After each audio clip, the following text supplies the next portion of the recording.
বিসমিল্লাহির রহমানির রহিম। আমি মোহাম্মদ এনামুল কাদির, সহকারী অধ্যাপক, চৌগাছা মিতিপাড়া মহিলা কলেজ। আজ আমি দ্বিতীয় বর্ষ দ্বাদশ শ্রেণীর দ্বিতীয় বর্ষ হিসাব বিজ্ঞান দ্বিতীয় পত্র ক্লাস নেওয়ার জন্য উপস্থিত হয়েছি। ছাত্রছাত্রীদের শুভেচ্ছা। তোমাদের করোনার কারণে অনেকদিন ক্লাস নেওয়া হয়নি, অনেকদিন তোমাদের সাথে দেখা নেই, তোমরা নিশ্চয়ই ভালো আছো। আজকে আমি যে অধ্যায়টা নেব যৌথ মূলধনী কোম্পানির আর্থিক অবস্থা বিবরণী। এইটা একটা ব্যবসা ক্ষেত্রে একটা কোম্পানির হিসাবের সবচেয়ে গুরুত্বপূর্ণ অধ্যায়। কারণ এই অধ্যায়ের মধ্যে একটা মালিক, শেয়ার হোল্ডার, বিভিন্ন পার্টি যারা আছে, বিনিয়োগকারী, ব্যাংক, সরকার, ঋণ গ্রহীতা, ভ্যাট, কর্মকর্তা, ট্যাক্স, সব পার্টি তারা এখান থেকে তথ্য সংগ্রহ করে এবং তারা তাদের যে বিষয়টা একটা কোম্পানির সঠিক চিত্রটা পেয়ে থাকে। আমরা আজকে সেই গুরুত্বপূর্ণ অধ্যায় ক্লাস শুরু করলাম। এই প্রথম এই অঙ্কটা করার সময় আমরা কয়েকটা ধাপে বিভক্ত আছে, যেরকম বহুধাপ আয় বিবরণী, সংরক্ষিত আয় বিবরণী, মালিকানা সত্ত্ব, আর্থিক অবস্থার বিবরণী। আমরা প্রথম যে ধাপটা আসবো, অঙ্ক করতে গেলে যদি আমরা অঙ্কের সূত্রটা না জানতে পারি, না বুঝতে পারি, তাহলে অঙ্কটা করতে পারবো না। তাহলে প্রথম কাজ হবে আমাদের এই অধ্যায়ের মূল জিনিসটা কি, বিষয়টা কি, এটা আমাদের মাথায় ঢোকানো। আমরা যদি বিষয়টা সঠিকভাবে বোধগম্য না হতে পারে, তাহলে অঙ্কর ক্ষেত্রে আমরা অঙ্ক বুঝতে পারবো না। তাহলে আমরা প্রথম যেটা করব, বহুধাপ আয় বিবরণী কী জিনিস। যখন বহুধাপ আয় বিবরণী করব, তখন প্রথমে আমরা লিখব কোম্পানির নাম, আয় বিবরণী, তারপর লিখব যে সাল আছে, বর্তমান 2000 সাল চলছে, এখন 2019 সালের 31 ডিসেম্বর তারিখে সমাপ্ত বছরের জন্য। অর্থাৎ আমরা যে সালটা শেষ হয়ে গেছে সেই সালের শেষ সময়টা ধরে আমরা অঙ্ক শুরু করলাম। প্রথমে আমরা লিখব নিট বিক্রয় বের করব। কারণ অঙ্কে আমরা যদি মুনাফা বের করতে চাই, তাহলে আমাদের কত টাকা বিক্রি হয়েছে সেই বিক্রির পরিমাণটা আমাদের লাগবে। সেই বিক্রয়টা নিট বিক্রয় কত সেটা আমাদের বের করতে হবে। এটা বের করতে গেলে বিক্রয় থেকে বাদ যাবে বিক্রয় ফেরত, বিক্রয় বাটা। বাদ দেওয়ার পরে আমরা এটা এখানে লিখলাম। তারপর আসছে কি বিক্রিত পণ্যের ব্যয়।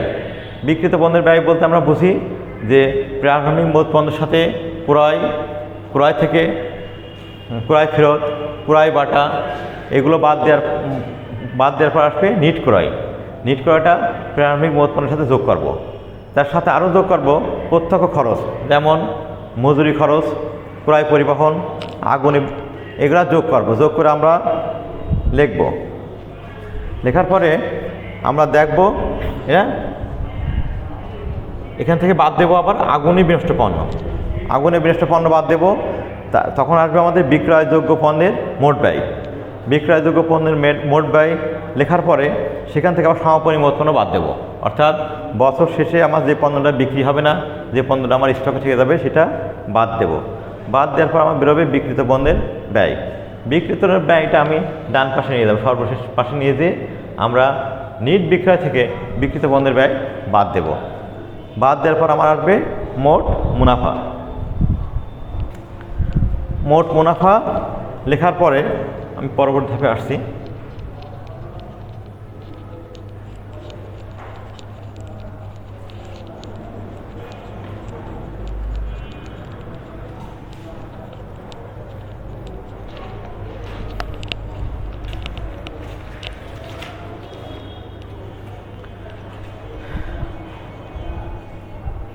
তারপর আমি বাদ দেব পরিচালন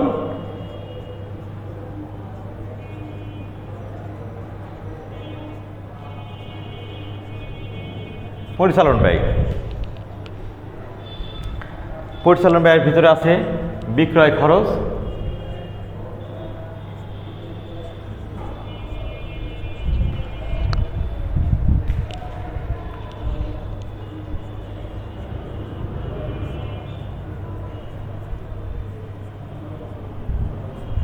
বিক্রয় কর্মীর বেতন, বিক্রয় ব্যবস্থাপকের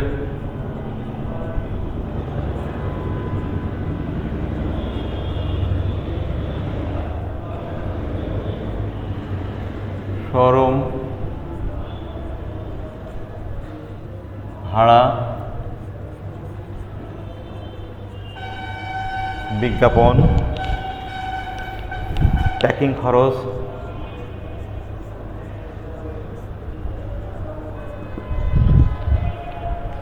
অনাদায়ী পাওনা,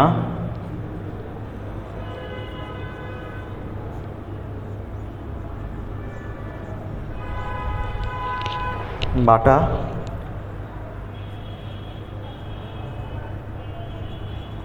ইত্যাদি। তাহলে আমরা কি করব, মোট মুনাফা থেকে আমরা পরিচালন ব্যয়টা বাদ দেব।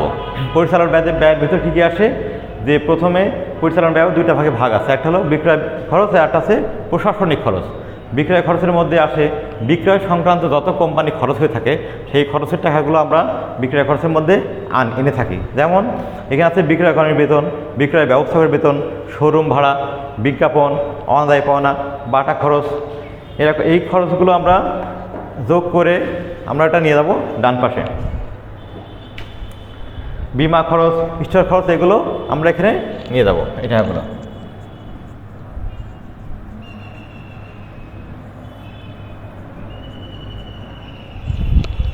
এবং এরপরে আসবে আমার প্রশাসনিক খরচ,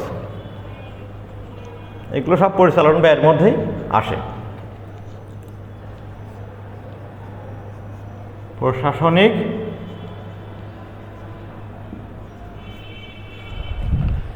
খরচ,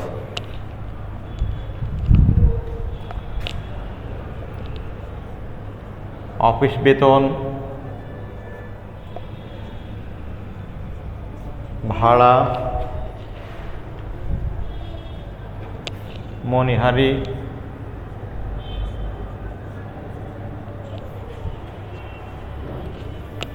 বিমা, নিরীক্ষা, ফিস,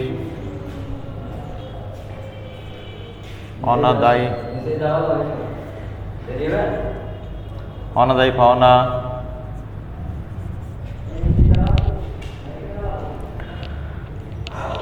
অবচয়,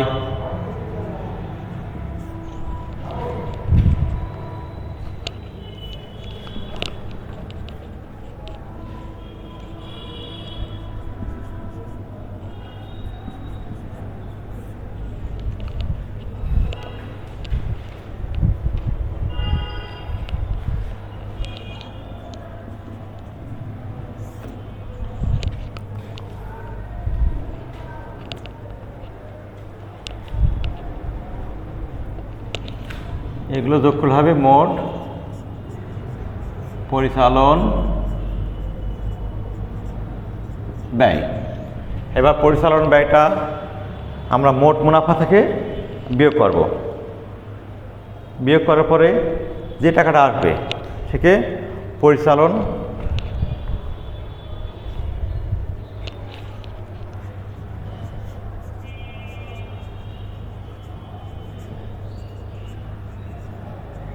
মুনাফা বা পরিচালন লাভ নামে আখ্যায়িত। এর সাথে আমরা পরিচালন মুনাফা থেকে অপরিচালন যে আয় বা ব্যয় আছে, অপরিচালন আয় ব্যয়টা আমরা কি করব, আমরা আয়টা যোগ করব আর ব্যয়টা বিয়োগ করব। যেমন আছে অপরিচালন ব্যয়ের মধ্যে আছে স্থায়ী সম্পদ আছে, শিক্ষানবিশ ভাতা, প্রদত্ত কমিশন ইত্যাদি। তারপরে পরবর্তীতে আসবে যে টাকাটা আসবে বিয়োগ করার পরে যে মুনাফাটা আসবে তাকে বলা হয় করপূর্ব মুনাফা। এখন কোম্পানি যে কর প্রদান করে থাকে, এবার আমরা যদি অঙ্কের ভিতরে করের টাকা থাকে তাহলে আমরা সে আয়করটা বিয়োগ করব। আয়কর বিয়োগ করার পরে যে টাকাটা হবে তাকে বলা হয় কর পরবর্তী নিট মুনাফা। তো এটা গেল আমার প্রথম যে ধাপটা আসে, প্রথম ধাপ যৌথ মূলধনী কোম্পানির বহুধাপ আয় বিবরণীর প্রথম ধাপটা হয়ে গেল। এবার আমরা পরবর্তী ধাপে যাব। পরবর্তী ধাপের ক্ষেত্রে আসছে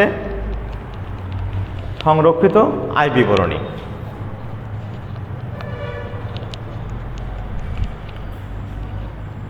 সংরক্ষিত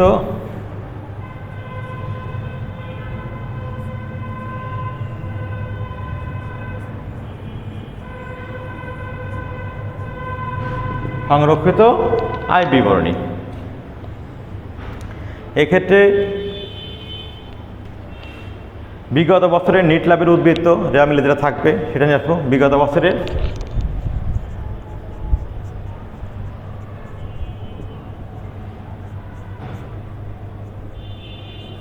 নিট লাভের উদ্বৃত্ত যেটা মিলে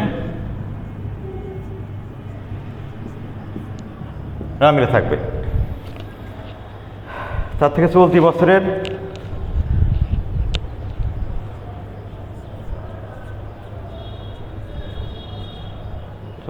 নিট লাভ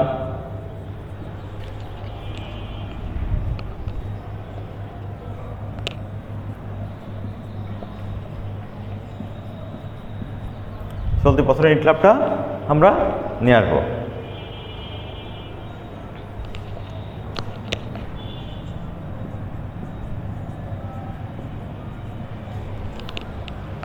চলতি বছরের নিট লাভ, চলতি বছর নিট লাভ থেকে পুরাতন আয়কর সঞ্চিতি যদি বেশি থাকে বাদ দেব। পুরাতন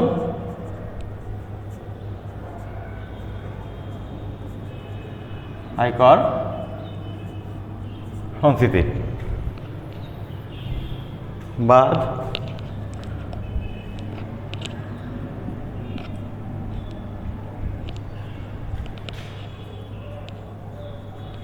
চলতি বছর যেটা আয়কর আমরা প্রদান করে থাকি।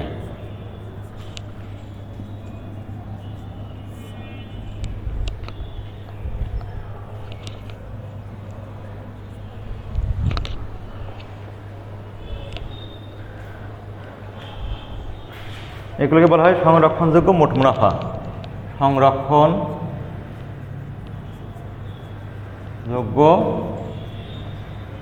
মোট মুনাফা।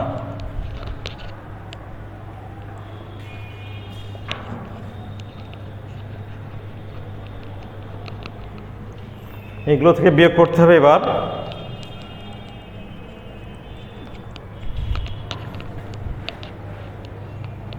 বিয়োগ বণ্টিত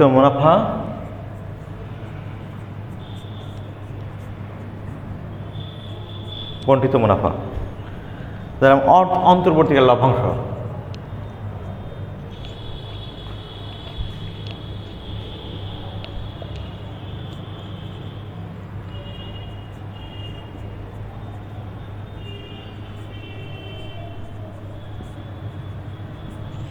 অন্তর্বর্তীকালীন লভ্যাংশ, তারপর আসছে লভ্যাংশ প্রদান।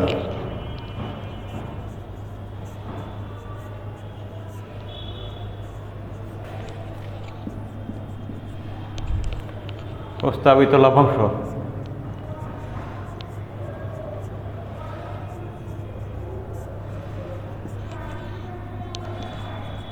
প্রস্তাবিত লভ্যাংশ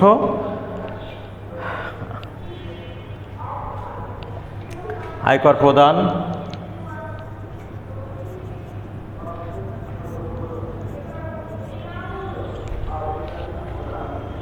বাদ পুরাতন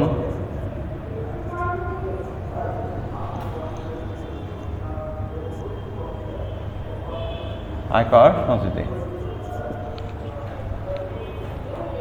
সঞ্চিতি তহবিল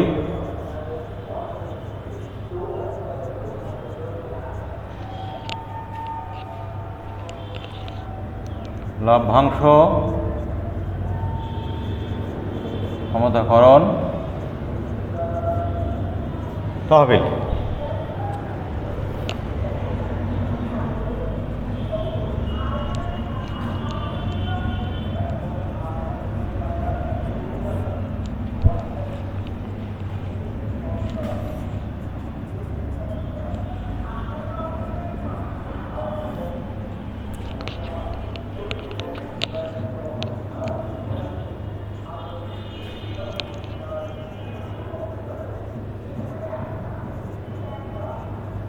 নিট লাভের উদ্বৃত্ত অথবা অতিরিক্ত নিট লাভ। তাহলে শিক্ষার্থীরা তোমরা বুঝতে পারলে যে আমরা প্রথমে কোম্পানির মোট মুনাফা পরিচালন, তারপর পরিচালন মুনাফা, নিট পরিচালন মুনাফা এগুলো বের করব। সেখান থেকে আমরা ওই বছরের নিট লাভের কত উদ্বৃত্ত থাকছে, অর্থাৎ আমরা যে লাভ পাবো সেই লাভটা শেয়ার হোল্ডারদের মধ্যে বিতরণ করা লাগবে। লাভ লভ্যাংশ প্রদান হিসেবে প্রস্তাবিত লভ্যাংশ অন্তর্বর্তী লভ্যাংশ, অর্থাৎ বছরের মাঝামাঝি যে লভ্যাংশটা প্রদান করা হয় তাকে অন্তর্বর্তী লভ্যাংশ বলে। ঘোষণাকৃত লভ্যাংশ হলো কোম্পানি বছরের শেষে তাদের আর্থিক অবস্থা যাচাই বাছাই করে কত টাকা প্রফিট লাভ হয়েছে, কত টাকা বিভিন্ন তহবিলে জমা করতে হবে, তারপর কত টাকা শেয়ার হোল্ডারদের মধ্যে বিতরণ করতে হবে, সেটা তারা সিদ্ধান্ত গ্রহণ করে এজিএমের মাধ্যমে করে সেটা ঘোষণা দেয়। তারা সেটাকে বলা হয় যেমন শেয়ার প্রতি 10%, 20%, 30%, অনেক সময় নগদ লভ্যাংশ তারা ঘোষণা করে অথবা শেয়ার লভ্যাংশ ঘোষণা করে। এই লভ্যাংশগুলো আমার তারপর বিভিন্ন তহবিল থাকে, সঞ্চিত তহবিল, তোমার আয়কর সঞ্চিতি, সাধারণ সঞ্চিতি, ক্ষমতাকরণ, লভ্যাংশ ক্ষমতাকরণ তহবিল, অর্থাৎ একটা কোম্পানি চলমান প্রক্রিয়া। এই কোম্পানিতে যে লাভ হবে সেই লাভটা সম্পূর্ণভাবে শেষ করা যাবে না বা বন্টন করে দেওয়া যাবে না।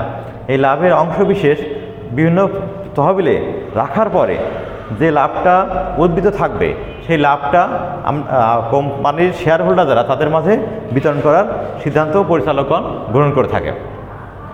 বাকি টাকা বিভিন্ন জায়গায় হয়, কারণ কোম্পানি একটা চলমান প্রক্রিয়া।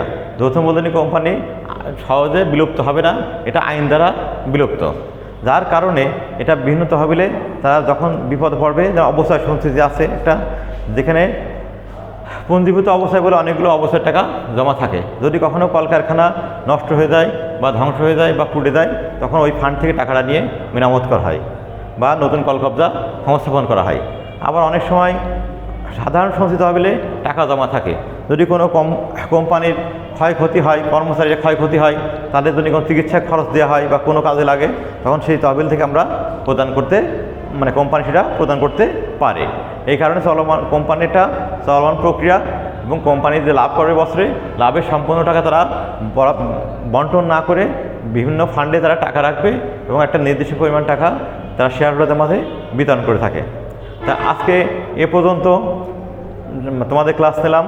তোমরা এই ক্লাসটা বাড়িতে গিয়ে বাড়িতে বসে বই বের করে বইয়ের সাথে মিলিয়ে ভালো করে এটা চর্চা করবা, কারণ অঙ্ক করার পূর্ব শর্ত সেই অঙ্কের কোন কোন নিয়মাবলী আছে, নিয়মাবলী আমাদের জেনে রাখা বা মুখস্থ করা, করলে আমরা যখন অঙ্কে হাত দেবো তখন অঙ্কটা অনেক সহজ হয়ে যাবে।